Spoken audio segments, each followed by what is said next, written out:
জয় আমার স্নেহের কন্যা মেজদিদি ইন্দ্রাণী ও জামাই অলোকচন্দ্রের প্রথম বার্ষিক স্মরণ সভায় ওদের সম্বন্ধে কিছু বলার জন্য অনুরোধ করা হয়েছে। আমি মনে করি এই বয়সে এবং এই ধরনের সভায় গুরুদেবের কাছে ওদের শান্তি কামনা ছাড়া কিছু বলার থাকতে পারে না। সে কারণে আমি উপস্থিত যেখানে আছি, আমার শেষদির বাড়ি রাজহাটি গ্রামে, শেষদির ছেলেদের ও তাদের বউদের সহযোগিতায় গুরুদেবের সামনে বসে প্রার্থনা করছি ইন্দ্রাণী ও অলোকের আগামী জীবন সুখের ও শান্তিতে কাটুক। গুরুদেবের আশীর্বাদ যেন সবসময় ওদের সঙ্গে থাকে। জয় গুরু। জয় গুরু।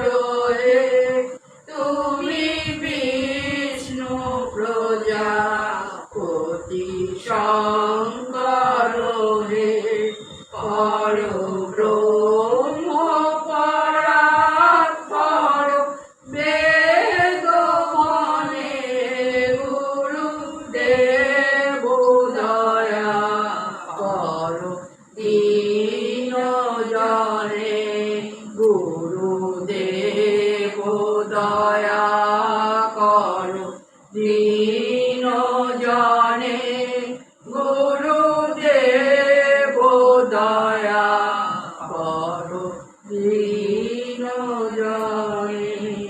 জয় গুরু। জয় গুরু। বসে আছি পথ চেয়ে ফাগুনেরও গান গেয়ে, যত ভাবি ভুলে যাব মন মানে না, মন মানে না। অ্যাকচুয়ালি মন থেকে তো মানতে পারলাম না মা বাবা চলে যাওয়াটাকে। অনেক চেষ্টা করেছিলাম দুজনকে রেখে দেওয়ার জন্য, কিন্তু শেষ পর্যন্ত আমরা হেরে গেছি। মাকে হারিয়েছি প্রায় 2 বছর হয়ে গেল, দেখতে দেখতে বাবা চলে গেছেন, সেটাও 1 বছর হতে চলল। তো অ্যাকচুয়ালি রিসেন্টলি একটা মুভি দেখলাম যেটা আমাকে একটু নাড়িয়ে দিয়ে গেছে, সেটা হচ্ছে বেলা শুরু। বেলা শুরুতে সৌমিত্র চট্টোপাধ্যায় এবং স্বাতীলেখার অভিনয় দেখে কোথাও যেন একটা মা আর বাবাকে আমি দেখতে পেয়েছি। আমি বলতে চাই যে শিবপ্রসাদ নন্দিতার যেভাবে অ্যাকচুয়ালি সিনেমাটা করার আগে যে রিসার্চ ওয়ার্কটা করেছে ওরা, বিশেষ করে ডিমেনশিয়ার রুগীদের নিয়ে, সেটা ভীষণ ভালো একটা রিসার্চ ওয়ার্ক। তো অ্যাকচুয়ালি ঠিক মাকে আমরা স্বাতীলেখার মতোই দেখেছি অ্যাকচুয়ালি, এবং যা যা মা করতো স্বাতীলেখার সাথে প্রচুর মিল পেয়েছি, এবং বাবাও তার শেষ দিকে এইভাবেই মাকে সাপোর্ট করেছে। একটা সময় মা বলতো যে তোর বাবা একা থাকতে পারবে না, তোর বাবা আগে চলে যাবে, আমি পরে যাব। তো শেষের দিকে বাবা ঠিক উল্টোটা বলতে শুরু করলো, বলল যে না, তোর মা চলে যাক, আমি ঠিক থাকবো। তো বোঝা যায় যে 50 বছরেরও বেশি সময় ধরে একত্রে থাকার ফলে কোনো একটা জায়গায় একটা এমন বন্ধন ছিল যেটা কিন্তু আপাত দৃষ্টিতে আমাদের কারোই কেউই সেভাবে বুঝতে পারিনি আসলে। কেননা মাকে হারানোর 1 বছরের মধ্যে বাবা যে হঠাৎ করে এরমভাবে চলে গেল, আমার তো মনে হয় যে কোনো একটা জায়গায় একাকিত্ব একটা কারণ। যদিও ডাক্তারি পরিভাষায় বলা হচ্ছে যে সিভিয়ার কার্ডিয়াক অ্যারেস্ট, বাট কোভিডও একটা কারণ ছিল, যেটা পোস্ট কোভিড যে সিমটমস তার মধ্যেই এটা পড়ে। কিন্তু তাও বলবো যে কোনো একটা জায়গায় আমার বারবার মনে হয় যে একাকিত্ব টু সার্টেন এক্সটেন্ট, অবভিয়াসলি আমরা ছিলাম, দোতক ছিল, কিন্তু কোনো একটা জায়গায় একটা বিশেষ মানুষের প্রতি যে একটা জায়গা থাকে, আমরা যাকে হারিয়ে ফেললে 50 বছর একসাথে থাকলে বা তারও বেশি সময়, in fact nearly 50 years they were together, তো এই 55 বছর একসাথে কাটানোর পরে একজন চলে গেলে যে আরেকজনের ওপরে বিরাটভাবে ছাপ রেখে যায়, সেটা আমি বাবা মার ক্ষেত্রেই দেখলাম। তো এখন নতুন করে কিছু বলার নেই আমার, তার কারণ হচ্ছে যে বাবা মা দুজনেই বলতেন যে আমরা চলে গেলে তোরা কিন্তু আনন্দে থাকবি, ভালো থাকবি। আজকের যে অনুষ্ঠান, আমরা পার্টিকুলারলি বাবার 1 বছর চলে যাওয়ার 1 বছর আজকে হতে যাচ্ছে, এবং তার সাথে সাথে মাকেও আমরা আজকে মনে করছি একই অনুষ্ঠানের মধ্য দিয়ে। তো সেখানে দাঁড়িয়ে এই অনুষ্ঠানটার নাম আমরা দিয়েছি আনন্দধারা। তার কারণ হচ্ছে যে অবভিয়াসলি এরকম দুটো মানুষকে হারানো ভীষণই দুঃখের, ভীষণই কষ্টের, আর যার নিজের যায় তার তো সবচেয়ে বড় কষ্ট। তো আজকে আমি বা নূপুর যেভাবে ফিল করব, সেটা দোতকও পার্টিকুলারলি এত করেছে, তো এটা খুব কমজন ফিল করতে পারবে, বাট স্টিল কোনো একটা জায়গায় আমরাও এটার নাম দিয়েছি আনন্দধারা। তার কারণ আমরা প্রমাণ করতে চেষ্টা করছি, বাবা মা নিশ্চয়ই ওপর থেকে বসে দেখছে যে আমরা কেমন আছি, আমরা তাদের সামনে আমাদের চোখের জল ফেলবো না, এটা আমরা ঠিক করেছি। আমরা একটা আনন্দ অনুষ্ঠান করব, যেখানে আমাদের পরিচিতরা সবাই পারফর্ম করবে। কেউই প্রফেশনাল নয়, প্রত্যেকেই অ্যামেচারিস্ট, বাট স্টিল বাবা মায়ের কথা স্মরণ করে প্রত্যেকে নিজের মতো করে চেষ্টা করবে। আপনাদের সবার কাছে আমার একটা বিশেষ অনুরোধ, আপনারা পুরো অনুষ্ঠানটা দেখুন, এবং প্লিজ যারা পার্টিসিপেট করছে, মানে যারা পারফর্ম করছে, তাদের অ্যাপ্রিসিয়েট করুন। আলো কাকা আমার জীবনের সব থেকে পছন্দের মানুষদের মধ্যে একজন। সেই ছোটবেলা থেকে আমার আইডল, শুধু একজন চ্যাম্পিয়ন স্পোর্টসম্যান হিসেবে নয়, একজন অসম্ভব স্নেহপ্রবণ মানুষ, সদা হাস্যময়।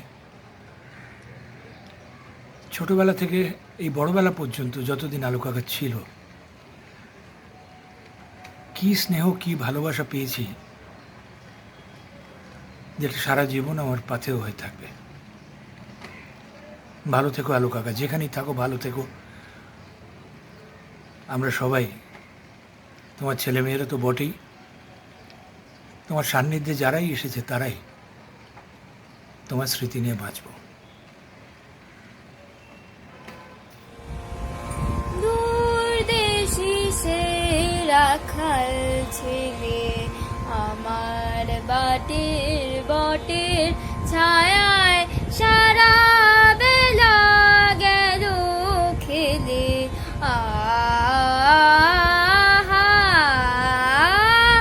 দূরদেশে সেই রাখাল ছেলে গাইল কি গান, সেই তা জানে, সুর বাজে তার আমার প্রাণে। বলো দেখি তোমরা কি তার কথার কিছু আভাস পেলে?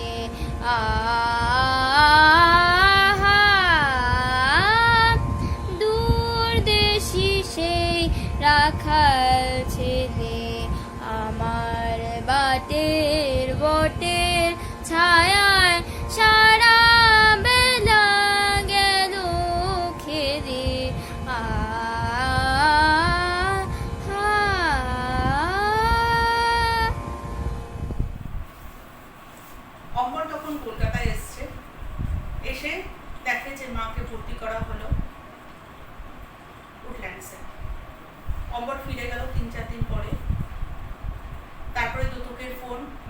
সিরিয়াস। আমি কলকাতায় চলে এলাম, এসে দেখি মা আইসিইউতে। মা অসুস্থ আগে থেকেই জানতাম, কিন্তু ওইটা দেখা যে কতটা কষ্টের ছিল আমার কাছে, সেটা আমি হয়তো জানি, সেটা আমাদের সবার কাছে। তারপরে আমি চলে গেলাম, আবার এলাম, মা চলে গেল। মায়ের চলে যাওয়াটা হয়তো আমরা মেন্টালি প্রিপেয়ার ছিলাম, কেন মা শুরু থেকেই অসুস্থ, আমরা মোটামুটি প্রিপেয়ার ছিলাম। কিন্তু 1 বছর পরে প্রায় হঠাৎই দুতুকের ফোন, বাবা আর নেই। তখন তো কান্নায় ভেঙে পড়লাম। দোতক বলছে যে তুমি কেঁদো না, কেঁদো না। কিন্তু অদ্ভুত ব্যাপার, এখনো পর্যন্ত আমি হয়তো বিশ্বাস করি না আমার বাবা নেই, কেননা বাবা সুস্থ ছিল, হঠাৎ করে চলে গেছে। এখনো হঠাৎ আমার মনে হয় সকালবেলা ফোন করতে হবে বাবাকে, তারপরে ভাবলাম বাবা তো নেই। অনেকদিন পরে, করোনার জন্য তো আসতে পারিনি, অনেকদিন পরে আমি এলাম কলকাতায়। আসার সময় আমার প্লেনেতে যখন আমি ভাবছি গিয়ে আমি দেখবো ঘরটা কি খালি, ভাবছি কিন্তু যখন এসে আমি ঘরে ঢুকলাম, ঘরটা খালি। আমার মনটাও হঠাৎ করে কেমন খালি হয়ে গেল।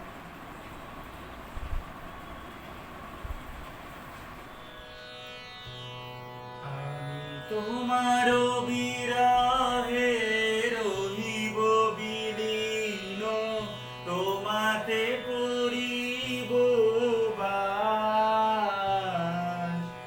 দীর্ঘ দিবস, দীর্ঘ রজনী, দীর্ঘ বরষ মাস, যদি আরো তারে ভালোবাসো, যদি আরো ফিরে নাহি আসো, তবে তুমি যাহা চাও তাই যেন পাও। আমি যত দুঃখ পাই গো, আমারও পরানো যাহা চাই, তুমি তাই, তুমি তাই গো, আমারও পরানো যাহা চাই। তোমা ছাড়া রে জগতে মোর কেহ নাই, কিছু নাই গো, আমারও পরানো যাহা চাই। আলো কাকা শ্রী অলোকনাথ চন্দ্র আজ 1 বছর হলো প্রয়াত হয়েছেন। তো এই আলো কাকাকে আমি আমার জন্মের সময় থেকেই, জন্মের কিছু পর যবে থেকে আমার একটু জ্ঞান হয়েছে, তবে থেকেই আমি আমাদের বাড়িতে তাকে আমাদের পরিবারের একজন সদস্য হিসেবে দেখে এসেছি এবং জেনে এসেছি। আলো কাকার আমাদের বাড়িতে উপস্থিতিটা ছিল একটা অসামান্য আমাদের কাছে পাওয়া, কারণ আলো কাকা ভীষণ হাসি খুশি এবং লাইটফুল একজন মানুষ ছিলেন, এবং বাবার সঙ্গে তার রসায়নটা এতই গভীর ছিল যে সেটা দুজনের দিকে যখন তাকিয়ে কথা বলতো সেটা দেখলেই বোঝা যেত সেটা একেবারেই আলাদা। সেটা গুরু শিষ্যের এই সম্পর্ক এখনকার দিনে সত্যি দুর্লভ। তো আলো কাকার আমাদের বাড়িতে আসার পেছনে যে আগের অতীতটা আর কি, অর্থাৎ 40-এর দশকের শেষ ভাগ, তখন কিন্তু আলো কাকা ফুটবল নিয়েই বেশি মত্ত ছিল। ফুটবল খেলতো, ফুটবল তার জীবন, ধ্যান জ্ঞান সব কিছুই ছিল। কিন্তু আলো কাকার একটা ব্যাপার হচ্ছে যে প্রচণ্ড আত্মসম্মান জ্ঞান ছিল, যে কারণে যে কোনো কারণেই হোক সেই সময় ক্লাবের কর্মকর্তাদের সঙ্গে ফুটবল ক্লাবের আর কি একটা বনিমানা হয়নি, কোনো একটা মতান্তর হয়েছিল, এবং সেই দিনই কিন্তু আলো কাকা জার্সি খুলে রেখে চলে এসেছিলো। এটা আমার পিতৃদেবের কাছ থেকেই শোনা। চলে আসার পর আলো কাকা কিন্তু নানা রকম খেলায় পারদর্শী ছিল। তখন ব্যাডমিন্টন, সুইমিং, বাস্কেটবল সমস্ত খেলাতেই তার একটা পারদর্শিতা ছিল। তো চেতলা অঞ্চলের ছেলে, আর আমার পিতৃদেব তখন ভলিবলের একজন সর্বভারতীয় কোচ কাম ক্যাপ্টেন শ্রী অমল কুমার গাঙ্গুলি, ন্যাচারালি তার চোখে পড়ে গেল এই ছেলেটি। তখন একদিন আমার বাবা আলো কাকাকে ডেকে বললে, হ্যাঁ আলো, তুই কি ভলিবল খেলবি? যদি খেলতে চাস তাহলে তুই আমার ক্লাবে জয়েন কর, তারপরের দায়িত্ব আমার। তো বাবার এই বলার মধ্যে কী আকর্ষণ ছিল আমি জানি না, আলো কাকা সেদিন কিন্তু সাংঘাতিকভাবে আকর্ষিত হয়েছিল এবং পরবর্তীকালে তার কোচিংয়েই এবং তার সমস্ত রকমের ভালোবাসা সব কিছু নিয়েই কিন্তু পরবর্তীকালে আলোকনাথ চন্দ্রে পরিণত হয়, যে পশ্চিমবাংলার একজন সর্বকালের শ্রেষ্ঠ ভলিবল খেলোয়াড় এবং সর্বভারতীয় ক্ষেত্রেও তার যথেষ্ট নাম ছিল। সেটা পরে জানতে পেরেছিলাম। আমিও খেলাধুলোর সূত্রে যখন ন্যাশনাল খেলতে গেছি, সবাই আলাদা কাহা হ্যাঁ এইসব আমি শুনেছি। তো এই আলো কাকা আমাদের বাড়িতে প্রতিদিন প্র্যাকটিসের পরে আসতো, সন্ধ্যেবেলা বাবার সঙ্গে দীর্ঘ সময় ধরে এই খেলাধুলো নিয়েই আলাপ আলোচনা হতো। আর আমার বাবা খুব রাশভারী লোক ছিল, ফলে আলো কাকা আসলে আমাদের খুব আনন্দ হতো, কারণ আলো কাকা আসলে বাবার মুখ চোখের চেহারাই পাল্টে যেত। তো এইভাবে চলছিল। তো আলো কাকাকে বাবা যেভাবে প্র্যাকটিস করিয়েছে, যা বলেছে, যেভাবে বলেছে সেভাবেই কিন্তু সে মানে অত একজন রাগী মানুষ, সে বাবার পিতৃদেব খুব রাগী মানুষ ছিলেন, খুব অনেক বকাবকিও করেছেন, কিন্তু আলো কাকা কিন্তু কোনো দিন তার জন্য কিছু মনে করেনি, কারণ জানে যে এই লোকটা খুব সাচ্চা লোক, আমাকে ঠিক পথে নিয়ে যাচ্ছে। ফলে হলো কি, বছর 5 মধ্যেই তার অক্লান্ত পরিশ্রমে এবং আমার পিতৃদেবের চেষ্টায় আলো কাকা কিন্তু আলোকচন্দ্রে পরিণত হলো এবং তার ফলস্বরূপ 1953 সালে ওয়ার্ল্ড ইউথ ফেস্টিভ্যালে তার অন্তর্ভুক্তি হলো সেই টিমে এবং যথেষ্ট ভালো বাবা এবং অসম্ভব ভালো দক্ষতার সঙ্গে তিনি সেখানে পারফর্ম করেছেন পরবর্তীকালে আমি যেটা শুনেছি। আর আরেকটা হচ্ছে যে 1956 সালে প্যারিস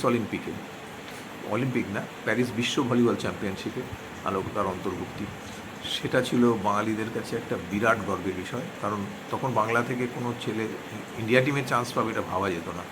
তো আলো কাকার মুখেই আমার শোনা যে ওই টিমে ঢোকার জন্য অল ইন্ডিয়া কমিটি প্রাণপণ চেষ্টা করেছিল তাকে বাদ দেওয়ার জন্য, কিন্তু একজন খেলোয়াড়ের সঙ্গে তাকে 7 না 8 দিন টানা ট্রায়াল খেলে যেতে হয়েছিল। কিন্তু আলো কাকার যে ক্রীড়া নৈপুণ্য ছিল এবং যে নিষ্ঠা ছিল, তার কাছে হার মানতে হয়েছিল কমিটিকে, ফলে আলো কাকা কিন্তু ওই টিমে চান্স পায়। এটা একটা বিরাট গর্বের বিষয়। আজ পর্যন্ত কোনো বাঙালি খেলোয়াড় এই পর্যায়ের ভলিবল টুর্নামেন্টে চান্স পায়নি। এছাড়া এ তো গেল তার কৃতিত্বের কথা। এখন এই কৃতিত্বের পেছনে ছিল তার ক্রীড়াশৈলী, যেটা সম্বন্ধে দু এক কথা বলি। সেটা হচ্ছে যে আলো কাকা প্রয়োজনে ডান হাত এবং বাঁ হাত 2 হাতেই স্ম্যাশ করতে পারত, যেটা খুব বিরল, যেটা অপোনেন্টে ব্লকারদের কাছে খুব বিপদের কারণ হতো। আরও একটা বিশেষ বৈশিষ্ট্য তার ছিল, যেটা আর কোনো খেলোয়াড়েরই আমি পরবর্তীকালেও দেখিনি কারোর মধ্যে, সেটা হচ্ছে বলটাকে সাইডে রেখে নেটটাকে সাইড ওয়াইজ ফেস করে ও একটা মানে রাউন্ড হ্যান্ড স্ম্যাশিং, মানে হাতটাকে টোটাল মাথার উপর দিয়ে ঘুরিয়ে স্ম্যাশিং করতে পারত, যেটা সেই সময় ব্লকারদের কাছে একটা ত্রাসের সৃষ্টি করেছিল, কারণ ওই বলকে ব্লক করা প্রায় অসম্ভব ছিল। ফলে এই ব্যাপারে আলো কাকা সাংঘাতিকভাবে সাকসেসফুল হয়েছিল। এবং এছাড়া একজন বড় প্লেয়ারের যা যা গুণ থাকা দরকার, তার মধ্যে অন্যতম হচ্ছে তার মানসিক মেন্টাল ব্যালেন্স। সেই মেন্টাল ব্যালেন্স আলো কাকার ছিল অসাধারণ, কারণ দল যখন খারাপ খেলছে, বিপদের মধ্যে পড়েছে, তখন সেই দলটাকে কী করে পরিচালনা করতে হবে, সেই দলে কীভাবে খেলতে হবে ঠান্ডা মাথায়, সে ব্যাপারে তার কোনো তুলনা ছিল না। এছাড়া কোর্ট কভারেজ, মানে কোর্টের মধ্যে অপোনেন্টের অফেন্সটাকে কীভাবে কভার আপ করতে হবে সেটা, এবং সেটা যে মাপ জ্ঞান, সেটা তার সাংঘাতিক ছিল, যার জন্য দেখা গেছে যে একটা 5 সেটের খেলার পরেও 5 সেট খেলা হয়েছে হয়তো, তারপরেও তার গায়ে সেরকম ধুলোবালি লাগেনি, অথচ দেখা গেছে খেলার মধ্যে সবথেকে বেশি বল সেই অ্যাভেল করেছে। তো এইরকম সমস্ত রকম অলরাউন্ড কোয়ালিটি নিয়ে অলোকনাথ চন্দ্র বা আলো কাকা, তো তার খেলা দেখার জন্য যে কারণে সেই সময় যে কোনো মাঠে, সে পশ্চিমবাংলায় হোক বা যেখানেই হোক, কলকাতা ময়দানেই হোক, যেখানেই হোক না কেন প্রচুর জনসমাগম হতো, যে আলোদার খেলা দেখব, কারণ আলোদার খেলা দেখার একটা আলাদা আকর্ষণ ছিল। এছাড়া এবং আলোকাকা তো বেঙ্গল টিমে বহুবার চান্স পেয়েছে এবং নেতৃত্ব দিয়েছে, ছাড়া সর্বভারতীয় নানা প্রতিযোগিতায় অংশগ্রহণ করেছে। বিদেশ থেকে যেসব টিমেরা টেস্ট খেলতে আসতো, ইউএসএসআর, জাপান, প্রত্যেকের এগেনস্টেই খেলেছে। ফলে আলোকাকার খেলা নিয়ে মানে কি বলবো, আমার একটু দুর্ভাগ্য আমি মনে করি, কারণ আলোকাকার এই যে ফুল ফর্মের খেলা, সেই সময় আমি ভীষণ ছোট, আমি ব্যক্তিগতভাবে সেই খেলার মানে তখন বুঝতে পারিনি। কিন্তু পরবর্তীকালে আমি নিজে যখন খেলাধুলোর মধ্যে ঢুকি এই ভলিবল খেলাতে, তখন তার কাছ থেকে এত সাহচর্য, এত রকমের সহযোগিতা এবং যে সমস্ত জিনিসগুলো জানা দরকার সেগুলো এতভাবে পেয়েছি যে সেই আমি ভাষায় বলে বোঝাতে পারবো না। আর শুধু আমি নয়, আমাদের ক্লাবের সমস্ত খেলোয়াড়েরাই, আমাদের সমসাময়িক যারা, তারা প্রত্যেকেই তার কাছে ভীষণভাবে উপকৃত হয়েছিল। তো আলোকাকার এই যে আকর্ষণ ছিল খেলার মাঠে লোকেদের মধ্যে, এটা অনেকটা আমি বলবো ফুটবলের চুনি গোস্বামীর মতো। ফুটবলের চুনি গোস্বামী খেলা দেখতে যেমন লোকে ছুটে আসতো, যে চুনির খেলা দেখবো, এই আলোদার খেলা দেখবো বা আলোর খেলা দেখবো, এই জিনিসটাও কিন্তু তখনকার দিনে ভীষণভাবে ছিল। আজকের দিনে জানি না এই কথার মানে বোঝা যাচ্ছে কি না, কিন্তু সত্যি সত্যি তখন এটা ছিল। এবং আলোকাকা নিজে কখনো কোনো কিছুর কাছে কম্প্রোমাইজ করেনি, কোনো অন্যায়ের সাথে আপোষ করেনি, চিরকাল মাথা উঁচু করে চলেছেন। হ্যাঁ, তার কাছে অনেক প্রলোভন ছিল, অনেক কিছু ছিল ক্লাব ছেড়ে দেওয়ার জন্য, অনেক রকম প্রলোভন ছিল, কিন্তু কোনো দিন অমল গাঙ্গুলিকে সে ছেড়ে যায়নি। এটাই তার একটা বিশাল কৃতিত্ব, মানে বলবো বৈশিষ্ট্য, যে সে কোনো দিন এই ক্লাব ছেড়ে যাওয়ার। আমি একবার নিজে ব্যক্তিগতভাবে যখন ক্লাব ছাড়ার কথা ভেবেছিলাম, তখনও কিন্তু কালো কাকা আমাকে সান্ত্বনা দিয়েছিল যে না, তুই এটা ছাড়িস না, তুই ছাড়লে ক্লাবের খুব ক্ষতি হয়ে যাবে, ক্লাবটা উঠে যাবে, তোর বাবার বদনাম হবে, তুই ছাড়িস না। ফলে আলো কাকা সেই কথা আমি ফেলতে পারিনি, আমাকেও কিন্তু ক্লাবে থেকে যেতে হয়েছিল। তো আমরা যখন খেলাধুলো করছি তখন সেই সময় আলো কাকার পরবর্তীকালে বিবাহিত জীবন শুরু হয়, এবং এই বিবাহিত জীবনেও আমি দেখেছি যে আলো কাকার সঙ্গে আলো কাকা এমনইভাবে নিজেকে প্রকাশ করতে পেরেছিল যে কাকিমা, যিনি কোনো খেলাধুলার বাড়ির মেয়ে নন, তিনি কিন্তু অদ্ভুতভাবে এই খেলার প্রতি আকর্ষিত হয়েছিলেন। এবং সেই কারণেই আমি অবাক হয়ে দেখতাম যে বিয়ের পরে আলো কাকা কাকিমাকে নিয়ে প্রত্যেক দিন আমাদের যেখানেই খেলা থাকুক, সে টুর্নামেন্টের খেলা হোক কি কলকাতা ময়দানের খেলা হোক, সব জায়গায় কাকিমা যেতেন। এমনকি তার ছেলে মেয়ে হয়ে যাওয়ার পরে তাদের নিয়েও মাঠে যেতেন খেলা দেখতে। এটা কিন্তু একটা অদ্ভুত ব্যাপার, এবং কাকিমার এই ব্যাপারে খুবই একটা মানে বৈশিষ্ট্য ছিল যে এই ব্যাপারটাকে সুন্দরভাবে অ্যাডজাস্ট করে নিয়েছিলেন। যে কোনো বড়ো মানুষের ক্ষেত্রেই সেটা হয়, সেটাই হয়েছিল এক্ষেত্রেও। তো এমনও হয়েছে যে আমরা বর্ধমানে আমাদের একটা টুর্নামেন্ট ছিল একবার, সেই টুর্নামেন্ট চলাকালীন আমাদের একদিন ওখানে থাকতে হয়েছিল, মানে টোটাল চেতলাপাক টিমকে। তো সেবারে তখন আলো কাকা বর্ধমানে পোস্টেড ছিলেন, স্টেট ব্যাংকের ম্যানেজার হিসেবে। তো সেইখানে আলো কাকার বাড়িতে, যে বাড়িতে উনি ভাড়া নিয়েছিলেন, সেখানে আমরা সবাই গেছিলাম। এই কাকিমা কিন্তু নিজে হাতে রান্না করে আমাদের সবাইকে খাইয়েছেন, এতগুলো ছেলেকে। খুব ভালোবাসা না থাকলে, খুব টান না থাকলে এই জিনিস হওয়া সম্ভব নয়। তো আমরা সেটাও কাকিমার কাছ থেকে পেয়েছিলাম। তো ফলে একটা সত্যি পরিপূর্ণ খেলাধুলো করার পরিবেশের একটা বাড়ি হয়েছিল আলো কাকার নিজের, এবং আমাদের বাড়িতে তো ছিলই, কারণ আমার পিতৃদেব খেলাধুলো গান বাজনা দুটোই নিয়েই থাকতেন। ফলে সত্যি সত্যি সেই সময়কার সেই জীবনের যে আনন্দ, টানা রঙের দিনগুলো, সেগুলো আজকে সবটা বলে আমি বোঝাতে পারছি না। কিন্তু এই আলো কাকা চলে যাওয়াটা, আলো কাকা কিন্তু আমৃত্যু আমার সঙ্গে যোগাযোগ রেখেছিল এবং আমি রেখেছিলাম।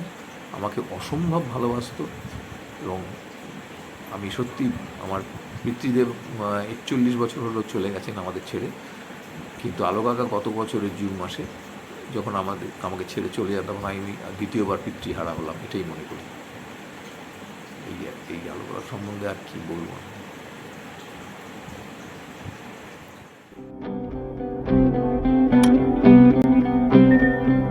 सावन गगने घोर घन घटा निशीथ यामिनी रे सावन गगने घोर घन घटा कुंज पथे सखी कैसे जाऊं अब कुंज पथे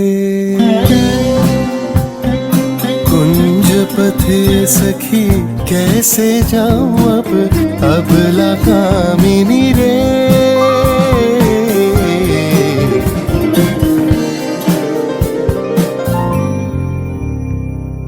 उन्मद पवने यमुना तर्जित उन्मद पवने यमुना तर्जित घन घन गर्जित में दमकत पेतुत पथ तरुलुंठित थरहर कंपित देह घन घन रिमझिम रिमझिम बरखद नीरद पुंज शाल पियाली ताल तमाली निबिड़ती निरमय कुंज कहरे सजनी ए दुर्योगे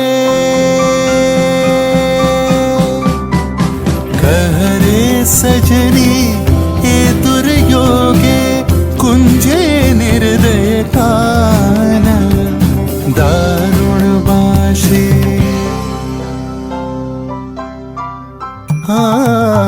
दारुण बाशी काहे बचाओ अब दारुण बाशी काहे बचाओ अब सतरुण राधाना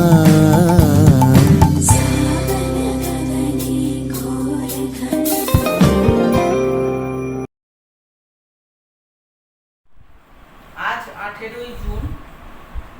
গত বছর আমরা বাবাকে এই দিনটায় হারিয়েছিলাম। তারও ঠিক 1 বছর 4 মাস আগে মাকে আমরা হারাই। আমি 25 বছর এই বাড়িতে বিয়ে হয়ে এসেছি। আমি দুজনকেই দেখেছি, দুজনের দিকে যথেষ্ট অ্যাক্টিভ ছিল। বাবা যেরকম সংসারের সমস্ত কাজ বাজার হাট সবকিছুই করতেন, মা যেটা খুবই ভালো পারতেন সেটা হচ্ছে সংসারে কি রান্না বান্না হবে সুন্দর করে উনি আনাজ কাটতেন, যেটা একটা শিল্প বলে আমাদের কাছে মনে হয়। কি রান্না হবে, তাতে কি ফোড়ন দেওয়া হবে, সবকিছুই মা কিন্তু সুন্দরভাবে বুঝিয়ে দিত। বাবার হবি, মা বাবা দুজনেরই সকালবেলা পেপার পড়ার একটা খুবই নেশা ছিল।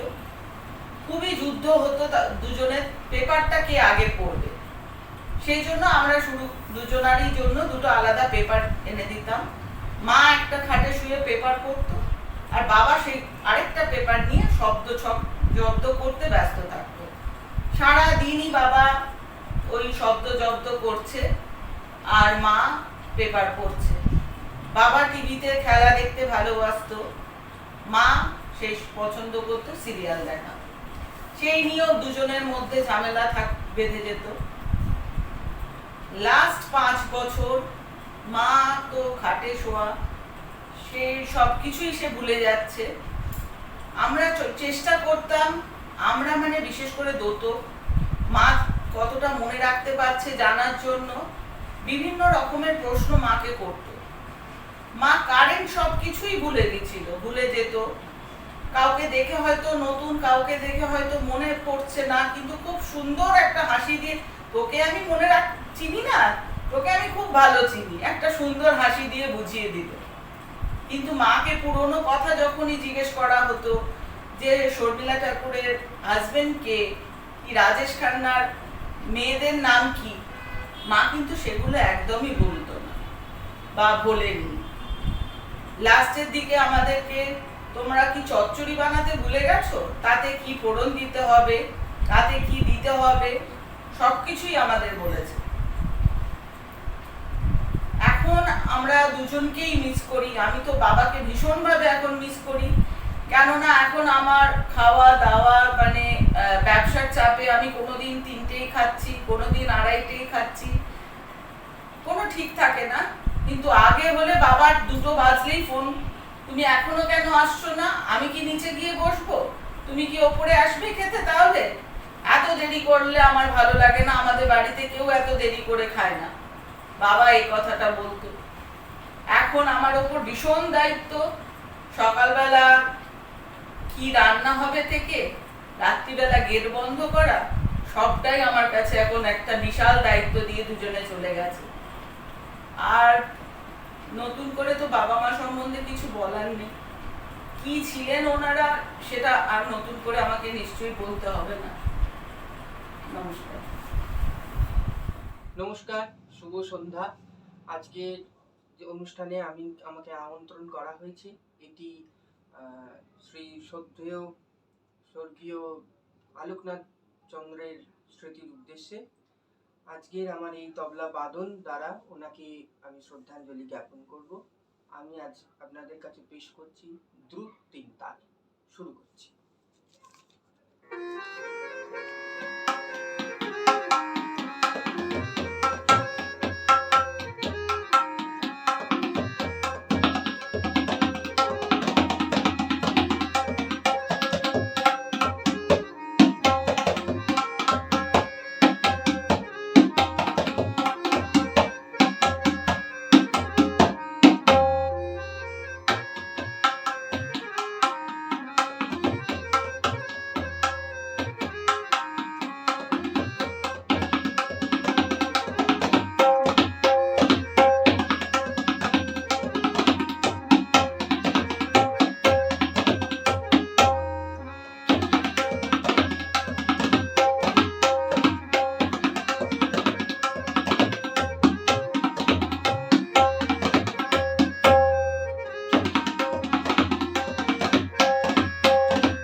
এটি একটি অনাঘাত, অর্থাৎ সোমের আগে এসে এটি শেষ হয়ে যাবে। ধা গড়া আগে ধা ধা গড়া লেধে ধাগত তকিটি ধাগত তকিটি লকেট নক তকিটি ধাগত গ্রান ধাগত ধাগত ধাগত ধাগত ধাগত দিনদা দিনদা দিনদা দিনদা।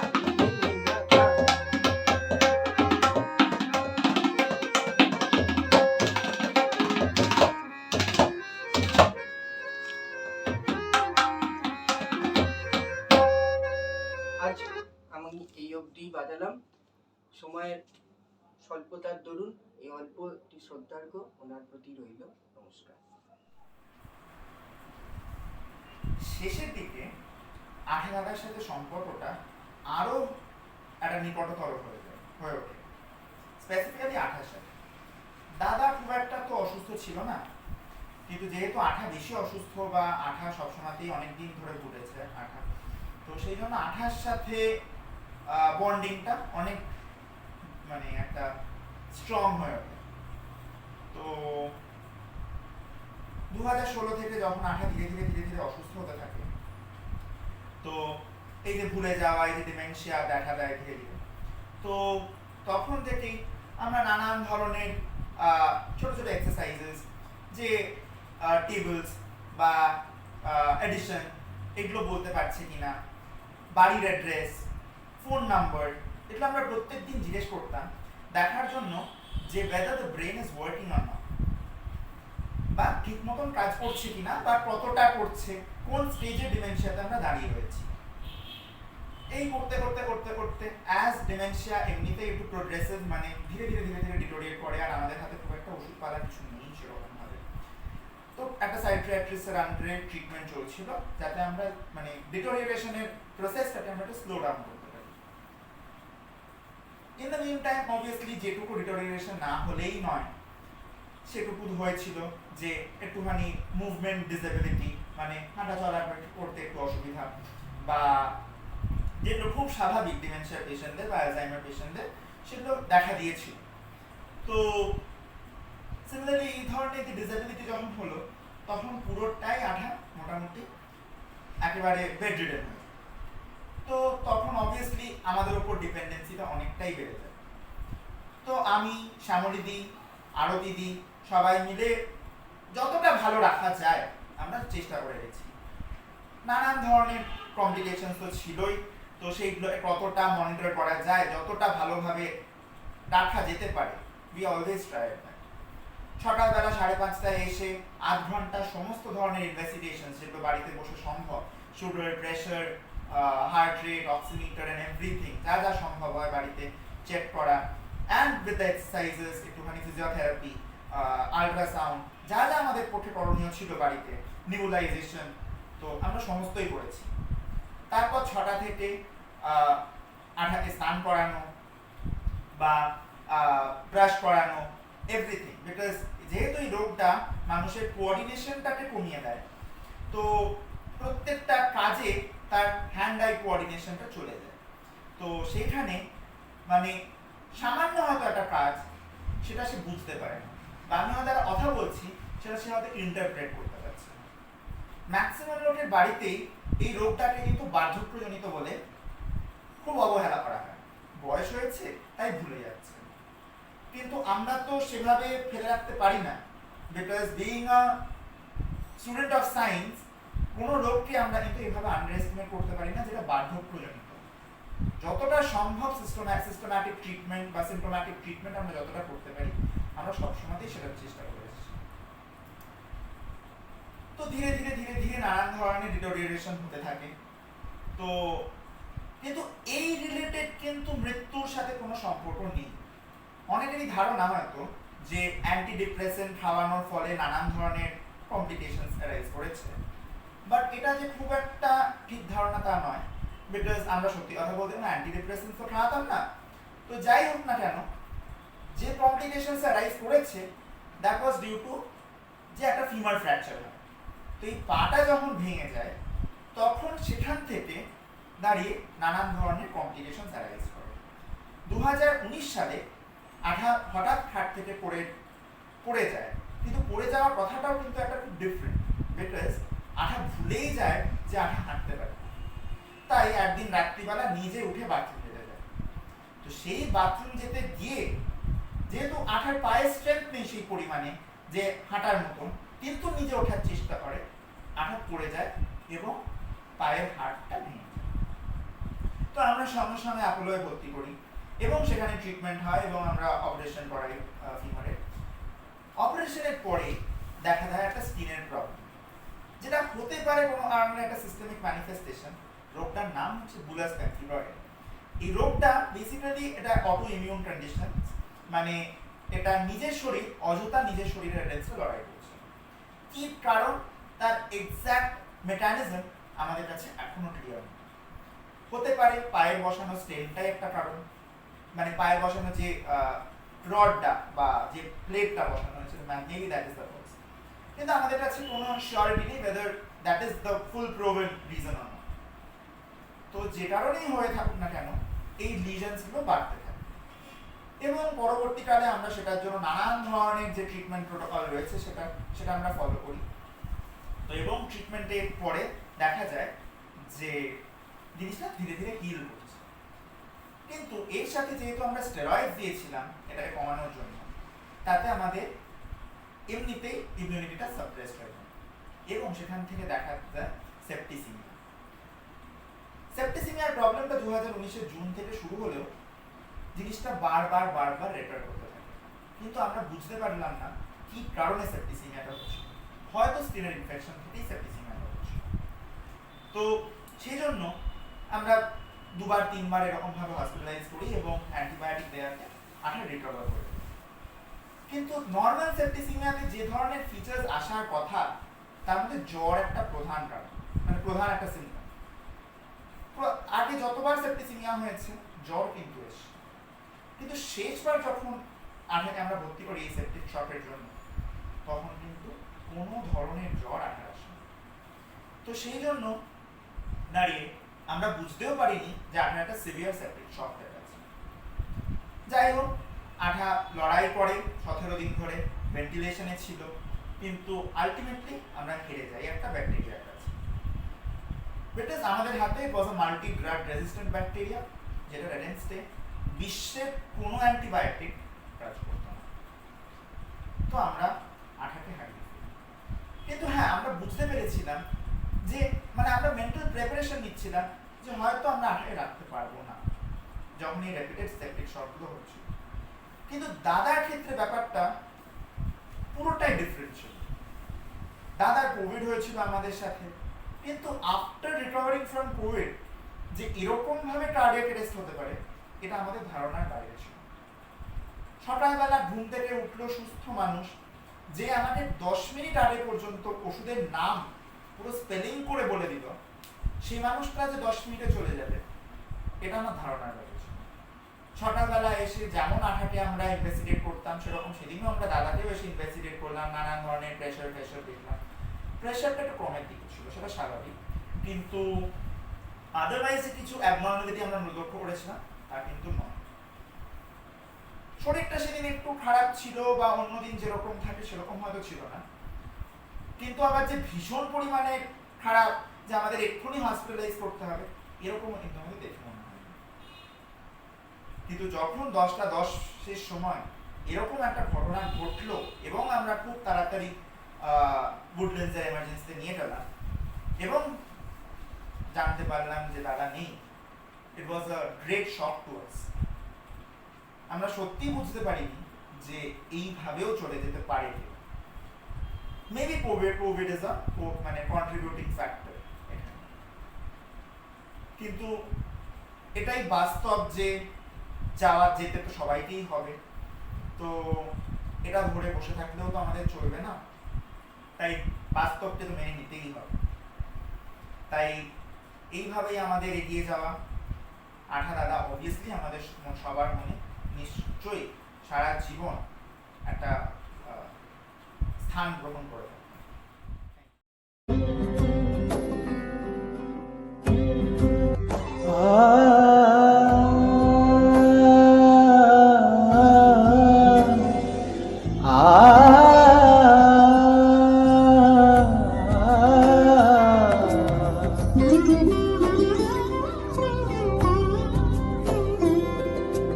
সমারোহে এসো হে পরমতর সুন্দর এসো হে, সমারোহে এসো হে পরমতর সুন্দর এসো হে। ঝনক ঝনকারে উড়ায় শঙ্কারে খুলেছে দুয়ার, দেরি নাহি আর এসো হে স্বয়ংবর, এসো এসো সুন্দর এসো হে। সমারোহে এসো হে পরমতর সুন্দর এসো হে।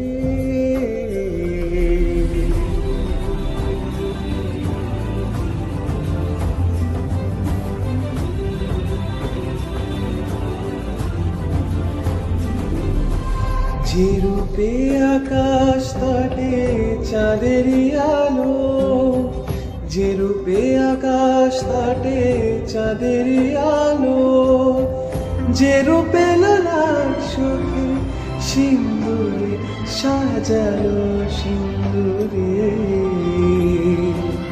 সেই রূপ নিয়ে সেই রূপ নিয়ে এসো হে যুগন্ধর সুন্দর এসো এসো সমারোহে এসো হে পরম সুন্দর এসো হে।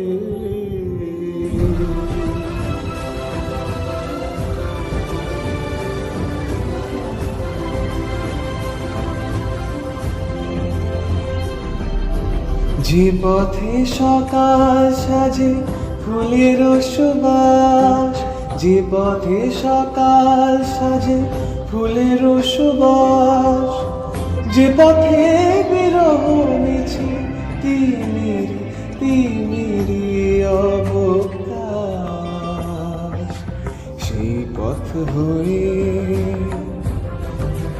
ও সেই পথ হয়ে এসো হে মনোহর সুন্দর এসো সুন্দর এসো হে সমারোহে এসো হে পরমতর সুন্দর এসো হে। আমি নিরালায় বসে বেঁধেছি আমার স্মরণ বীণ, সে কি বেদনার মতো বেঁধেছে আবার হারানো দিন। আমি নিরালায় বসে বেঁধেছি আমার স্মরণ বীণ। আমাদের ইন্দ্রাণীদি আর জামাইবাবু, তোমরা জীবন মরণের সীমানা ছাড়াই বন্ধু হে আমার রয়েছ দাঁড়ায়। অনেক সুখস্মৃতি মনের আকাশে ভিড় করে আসছে। আজ শ্রদ্ধাবনত চিত্তে তোমাদের স্মরণ করছি।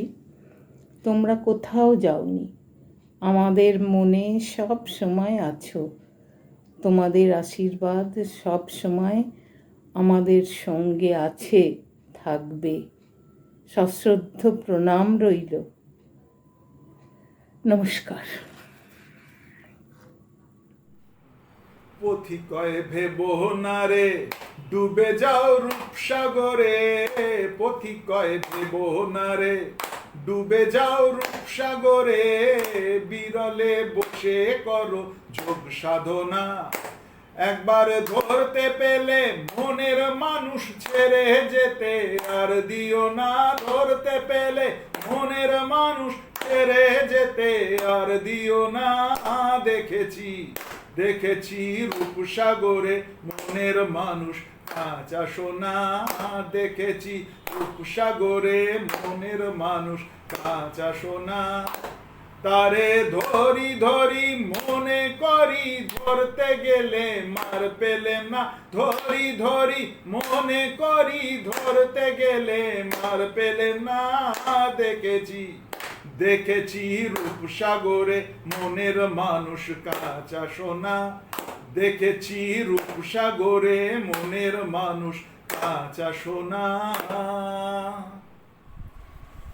আমি যখন প্রথম এই বাড়িতে কাজে আসি মাসিমাকে দেখার জন্য, তখন মাসিমা আমাকে দেখে যখন যে কথাটা বললো যে ওরে বাবা এ তো আমাকে দেখে পালিয়ে যাবে, তখন আমি বললাম কেন না, এর আগে অনেকে যারা এসে সবাই পালিয়ে গেছে।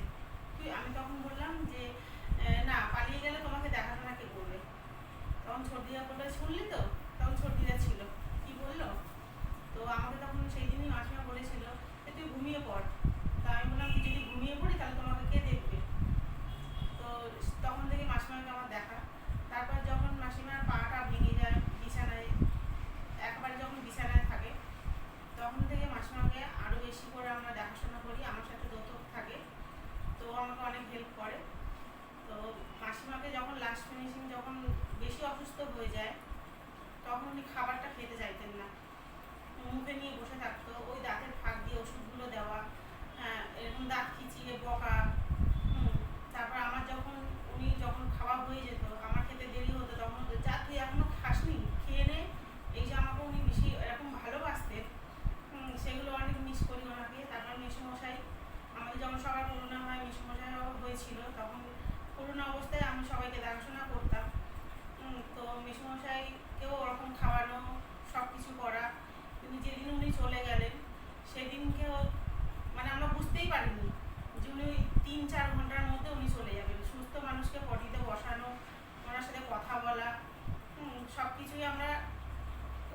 যে উনি যাতে ভালো হয়ে যায়, কিন্তু এইভাবে যে চলে যাবে আমাদের সঙ্গে, ওই অ্যাম্বুলেন্সে আমার সামনে যে ওনার প্রাণটা চলে যাওয়া, সেটা আমি বুঝতেই পারিনি একেবারে। তো আমাকেও মেসোমশাই ওরকমই ভালোবাসতেন, যে এই এত বেলা হয়ে গেছে, যা খেয়ে নে, এখনো কেন খাসনি, এইসব কথাবার্তাগুলো এখন আমরা মিস করি। তো এই 1 বছর আমাদের সামনে মেসোমশাই নেই, এখন আমাদের হাতে কোনো কাজই নেই, শুধু বসে থাকা। আর এখন সেই মেসোমশাইয়ের জায়গায় আমি বসে বসে টিভি দেখি, মেসোমশাইয়ের মতন সিরিয়ালগুলো। মামা মাইমা ভীষণই ভালো লোক ছিল, তাদেরকে শ্রদ্ধা করি আমি ভীষণ। কিন্তু মাইমা যখন লাস্ট টাইমে মাথাটা কাউকে চিনতে পারতো না, মাথাটা ঠিক ছিল না, কি কিছু লোক চিনতে পারতো না, তখন যদি আমি এসে বলতাম মাইমা কেমন আছো, মাইমা চিনতে না পারলে কিন্তু হেসে বলতো আমি ভালো আছি। মামা বলতো তখন এটা কে, এখন বলতো এটা ভাদুরী, বলে একগাল হেসে দিত। তাদেরকে আমি প্রণাম জানাই। সোহাগে আদরে বাঁধা পড়ে আমি ভালোবেসে যাই, স্মৃতির সাগরে ডুবে গিয়ে আমি ভালোবেসে যাই। ভ্রমণের শেষে ফিরে এসো তুমি আগের মতো, কেউ বসে আছে তোমার অপেক্ষায়, আধখানা ভরে আলো রেখা হয়ে ভালোবেসে যাই।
জন্মদিন হলেই সকালবেলা যখনই মাকে বাবাকে নমস্কার করতাম, মা প্রথমেই বাবাকে বলতো, ওগো ওর আজকে জন্মদিন, তুমি একটু কিছু ওকে দাও।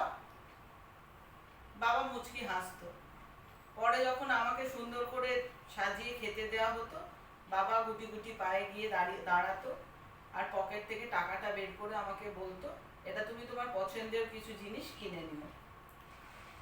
বিবাহ বার্ষিকীতেও একই রকম ভাবে কোনো সময় দোতো ফুলের বোকে কিনে এনে দিয়েছে, মা সেটা লুকিয়ে রেখে দিয়েছে, খেতে আসার সময় আমাকে দিচ্ছে। এই দিনগুলো তো আমি আর কোনোদিন ফেরত পাবো না, এগুলো আমি সত্যি খুব মিস করি। আর দোকান বন্ধর সময় শাটারটা যেই নামতো, বাবা দৌড়ে গিয়ে আগে গেটের সামনে দাঁড়াতো যে গেটটা খুলে দেবার জন্য, যে সারাদিন ধরে আমি দোকান করছি, তাড়াতাড়ি গিয়ে গেটটা খুলে দেওয়ার জন্য বাবা দাঁড়িয়ে থাকতো। সেই দিনগুলো এখন আমি খুব মিস করি। যাবার সময় হলো বিহঙ্গের, এখনই কুলায় রিক্ত হবে, স্তব্ধ গীতি ভ্রষ্টনীর পরিবে ধুলায়, অরণ্যের আন্দোলনে শুষ্ক পত্র জীর্ণ পুষ্প সাথে, পথচিহ্নহীন শূন্যে যাব উড়ে রজনী প্রভাতে, অস্ত সিন্ধু পরপারে। কতকাল এ বসুন্ধরা আতিথ্য দিয়েছে, প্রভু আম্র মুকুলের গন্ধে ভরা, পেয়েছি আহ্বান বাণী ফাল্গুনে দাক্ষিণ্যে মধুর, অশোকের মঞ্জরি সেই ইঙ্গিতে চেয়েছে মোর সুর, দিয়েছি তা প্রীতি রসে ভরি। কখনো বা ঝঞ্ঝাঘাতে বৈশাখের কণ্ঠ মোর রুধিয়াছে উত্তপ্ত ধুলাতে, পক্ষ মোর করেছে অক্ষম, সব নিয়ে ধন্য আমি প্রাণের সম্মানে।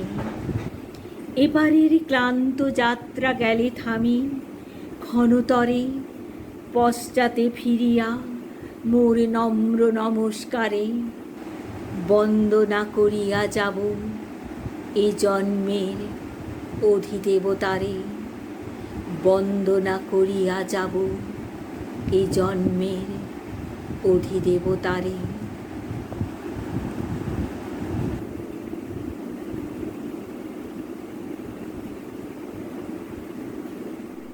সবার একটা খুব ধারণা ছিল, বা এখনো আছে, যে মা পুরোপুরি বাবার উপরে ডিপেন্ড করতো, কিন্তু এই কথাটা কিন্তু পুরোপুরি ঠিক না।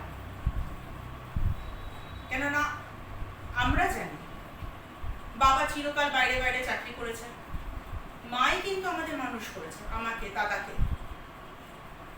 বাড়িতে ফিউজ উড়ে গেল, মা চেয়ার এনে উঠে ফিউজ সরাচ্ছে। দাদার খুব শরীর খারাপ, ডাক্তার দেখাতে নিয়ে গেল, রাত্রি 12টা 12:30 মা একা আমাদের দুজনকে ছোট ছোট নিয়ে বাড়ি ফিরেছে। মাটাই স্ট্রাগল করছে এখানে আমাদের। বাবা আসতো, উইকেন্ডে আসতো।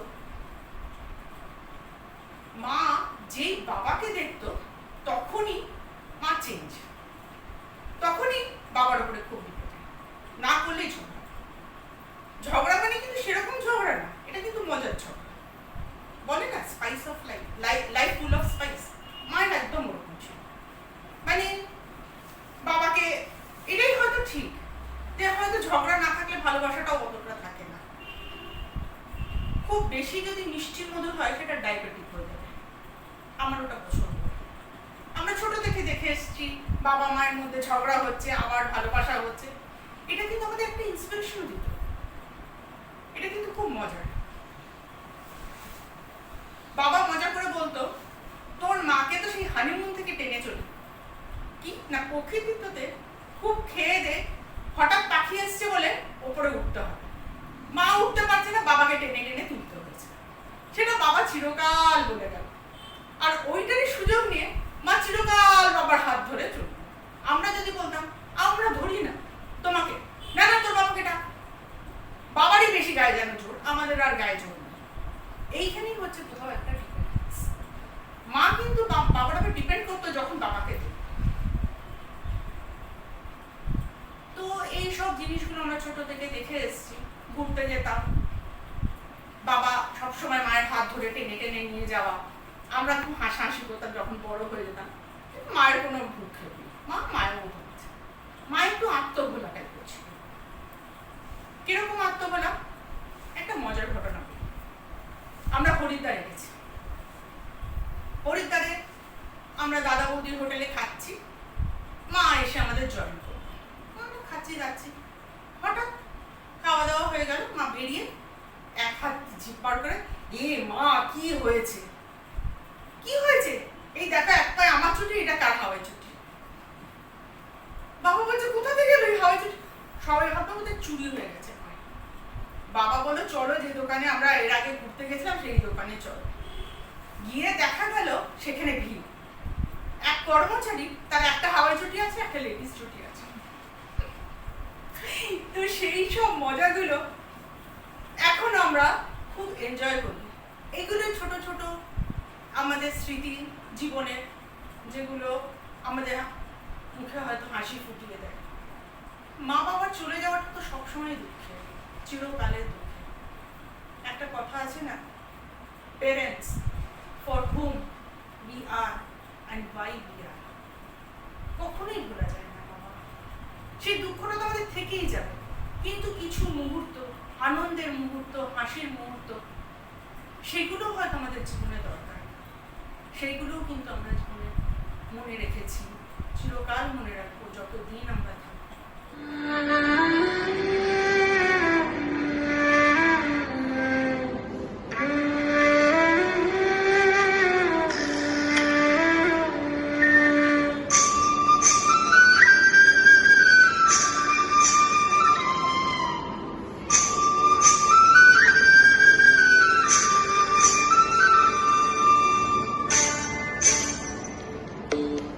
রাগিয়ে দিয়ে যাও যাও যাও করে পার যাবার আগে, রাগিয়ে দিয়ে যাও যাও যাও করে পার যাবার আগে, তোমার আপনের আগে তোমার গোপনের আগে, তোমার তরুণ হাসির করুণ রাগে, অশ্রু জলের করুণ রাগে, রাঙিয়ে দিয়ে যাও যাও যাও হয়ে পার যাবার আগে, রাঙিয়ে দিয়ে যাও যাও যাও হয়ে পার যাবার আগে, রং যেন মোর মর্মে লাগে আমার সকল কর্মে লাগে, রং যেন মোর মর্মে লাগে আমার সকল কর্মে লাগে, রং যেন মোর মর্মে লাগে, সন্ধ্যা দিতে রাগায় লাগে গভীর রাতের জাগায় লাগে, রাঙিয়ে দিয়ে যাও যাও যাও এবার যাবার আগে, রাঙিয়ে দিয়ে যাও যাও যাও এবার যাবার আগে। বাবা মা স্মৃতিচারণা করতে গিয়ে আমার একটা কথাই খুব মনে হয় যে বাবা মা দুজনের মধ্যেই একটা বিশেষ মিল ছিল। সেটা হচ্ছে বাবা মা দুজনেই খুব বেড়াতে যেতে ভালোবাসতেন, দুজনেই খুব ভ্রমণবিলাসী ছিলেন। আর বেড়াতে যাওয়া মানে কোনো পরিকল্পনা করে বেড়াতে যাওয়া না, হঠাৎ বেরিয়ে পড়া, যেন মনের টানে প্রাণের টানে বেরিয়ে পড়া, সেই যেন মানে সেই প্রকৃতির আহ্বানে বেরিয়ে পড়া। তো এটা এত সুন্দর, এটা এনজয়েবল হতো, সেটা মানে আমি দেখেছি মায়ের মধ্যে। আর মা তো ভীষণভাবে এক্সাইটেড হয়ে যেতেন, আর শরীরের সমস্ত কষ্ট ভুলে গিয়ে উনি বেড়ানোর জন্য তৈরি হয়ে পড়তেন এবং অনেক কষ্ট স্বীকার করতেন তার জন্যে। বাবাও বেড়াতে খুব ভালোবাসতেন। বাবার মধ্যে একটা বিশেষ গুণ আমি দেখেছি যে সমস্ত কিছুর মধ্যেও, জীবনের সমস্ত উত্থান পতনের মধ্যেও আমি বাবাকে দেখেছি উনি খুব কৌতুকপ্রিয় ছিলেন। মানে সব কিছুর মধ্যেও উনি সব কিছুর মধ্যে একটা সামঞ্জস্য, ঘটনার পারিপার্শ্বিকতাকে সাথে নিয়ে সমস্ত কিছুর মধ্যে একটা সামঞ্জস্য খুঁজে পেতেন এবং সেইভাবে তিনি ছন্দ রচনা করতেন। ওনার এটা একটা বিশেষ ক্রিয়েটিভিটি ছিল ওনার, এটা একটা স্পেশাল রাইটিং স্কিল বলতে পারা যায়। এটা ছিল সত্যি দেখার মতো। এটা ওনার লেখাগুলো এখনও আছে, যেটা সত্যি একটা লাইভ প্রেজেন্টেশনের মতো, সেটা খুবই প্রশংসনীয়। আমি ওনাদের প্রয়াণে মর্মাহত হলেও আমি একথা বলবো, আমি সবসময় অনুভব করি ওনারা কখন বিগত নন, ওনারা আমার চারপাশেই যেন আছেন, ওনাদের অস্তিত্ব সবসময় আমি অনুভব করি। এবং ওনাদের আত্মার পরম শান্তি কামনা করি। ওনারা যেখানে থাকুন, যে স্থিতিতেই থাকুন, ওনারা যেন আনন্দে থাকেন, পরম শান্তিতে থাকেন। আলো কাকা ও কাকিমার স্মৃতির উদ্দেশ্যে আমার বিনম্র নিবেদন। ভরা থাক, ভরা থাক স্মৃতি সুধায় বিদায়ে পাত্রখানি। ভরা থাক, ভরা থাক মিলনের সবে তাই ফিরায়ে দিও। ভরা থাক, ভরা থাক বিষাদের সৃজনে নীরবে মোর মতরে গোপনে উঠুক ফলে।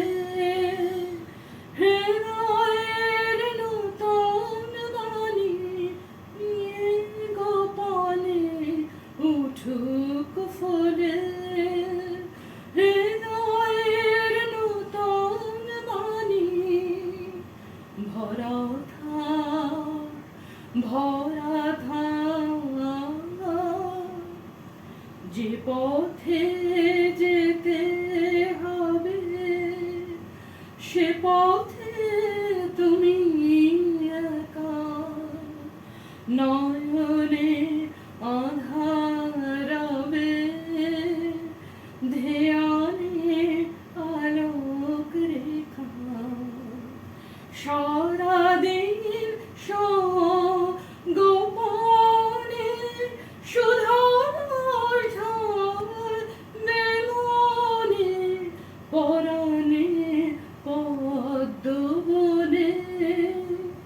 বিরহের মিলন পানি পরাণে পদ্ম বনে। বিরহের মিলন পানি ভরা থাক, ভরা থাক।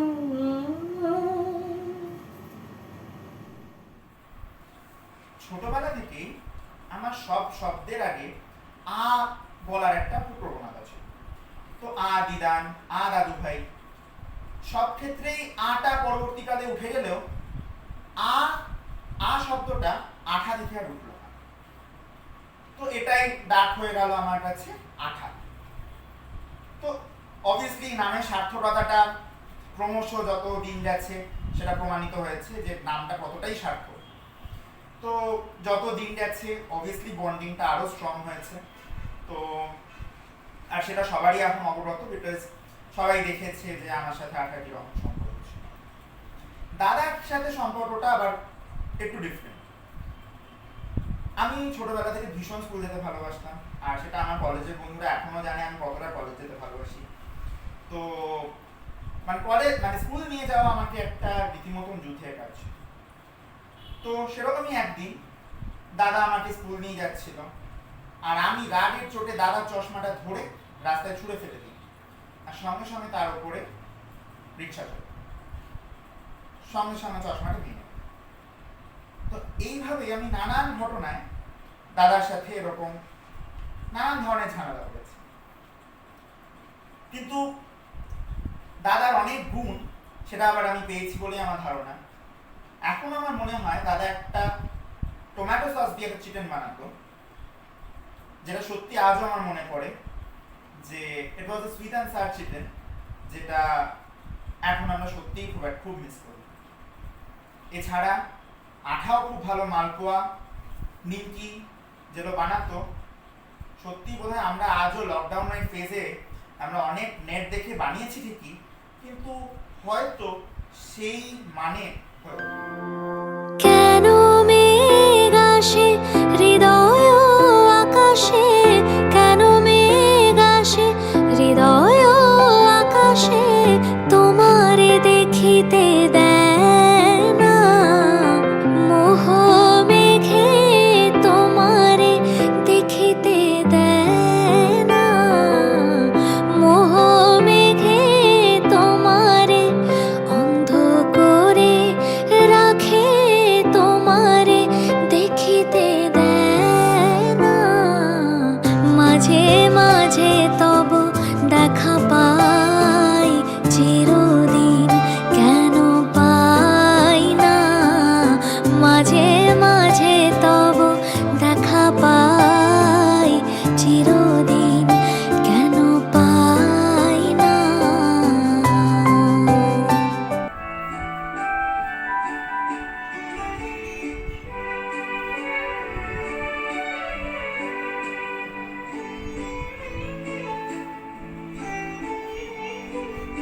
রয়েছে সকলে, শোনো শোনো পিতা,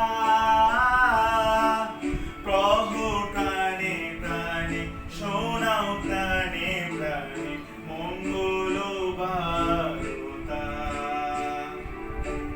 প্রভু প্রাণে প্রাণে শোনাও প্রাণে প্রাণে মঙ্গল বার্তা। প্রভু প্রাণে প্রাণে শোনাও প্রাণে প্রাণে মঙ্গল বার্তা।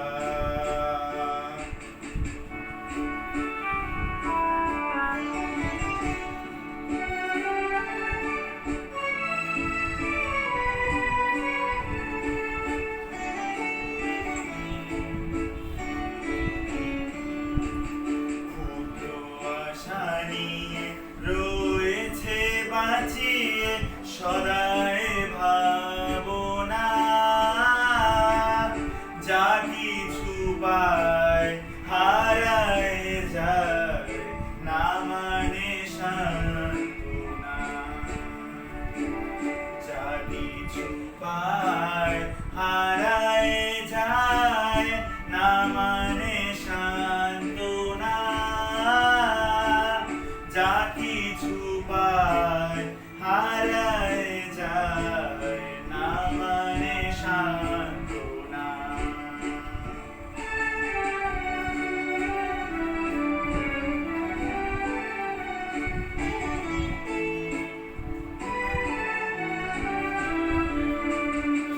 সুখ আসে দিশে দিশে বেড়ায় প্রাতরে, মরিচিটা ধরিতে চায় এ মরু প্রান্তরে। মরিচিকা ধরিতে চায় এ মরু প্রান্তরে।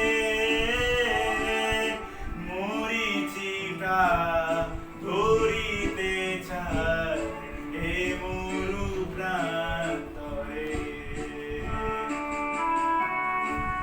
নমস্কার, আমি শেখর শীল। হ্যাঁ, আমার জামাইবাবু প্রয়াত অলোক চন্দ্র আর দিদি প্রয়াত ইন্দ্রাণী চন্দ্রের যুগলের এই ভার্চুয়াল স্মরণ সভায় তাদের কিছু কথা আমি বলব। যখন আমার 11 কিংবা 12 বছর বয়স, তখন থেকেই দিদির শ্যামবাজারের বাড়িতে যাওয়া আসা ছিল। দিদি খুবই স্নেহ করতেন। খুব মনে আছে, দিদির বাড়ির উল্টো দিকেই শ্যামবাজার ট্রাম ডিপো। ডিপোর ভেতরে দিদি একবার নিয়ে গেছিল, আর ওই প্রথম আমার ট্রাম দেখা আর চড়া। আর একটা ছোট্ট অভিযান বলা যেতে পারে, মজা নেবেন না, ওই সময় সদ্য কিশোর মনে ওটা আসতেই পারে। দিদির বাড়ির পাশে একটা সরু গলি, গলিটা আজকের বিধান সরণি আর আচার্য প্রফুল্লচন্দ্র রোডে গিয়ে পড়েছে। দিদির সাথে ওই গলি ভেতর দিয়ে হেঁটে 1-2 মিনিটেই পার করে আচার্য প্রফুল্লচন্দ্র রোডে এসে আমরা পড়তাম। তা দুটো রাজপথকে একটা সরু গলি, হ্যাঁ, কেমন যেন যোগ করেছে। সেদিন দিদি সুয়েজ খালের সাথে ওই গলির উপমা দিয়েছিলেন।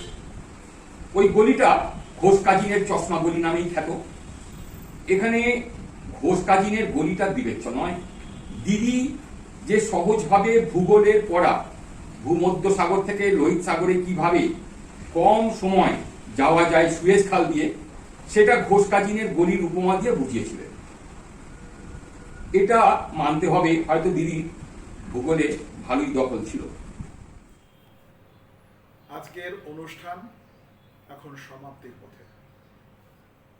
প্রত্যেককেই ধন্যবাদ জানাচ্ছি আমাদের সাথে যোগদান করার জন্য এই অনুষ্ঠানে। আর বিশেষ করে ধন্যবাদ দিচ্ছি তাদেরকে যারা এই অনুষ্ঠানে পারফর্ম করেছে, কেননা তাদের ঐকান্তিক প্রচেষ্টা ছাড়া কোনোভাবেই আজকের এই অনুষ্ঠান এতটা সাফল্যমণ্ডিত হতো না। তো আমরা আজকের অনুষ্ঠান শেষ করব একটা নূপুরের একটা নাচ দিয়ে টাপাটিনি নাচটা নূপুর নাচবে। এই কারণেই নাচছে এই নাচটা যে আমরা এই অনুষ্ঠানের নাম দিয়েছি আনন্দধারা। অনুষ্ঠানের শেষটা যেন আনন্দ মুখর হয়ে উঠতে পারে, সেই জন্যেই আমরা এই নাচটা দিয়ে আজকের অনুষ্ঠান শেষ করতে চলেছি। ধন্যবাদ।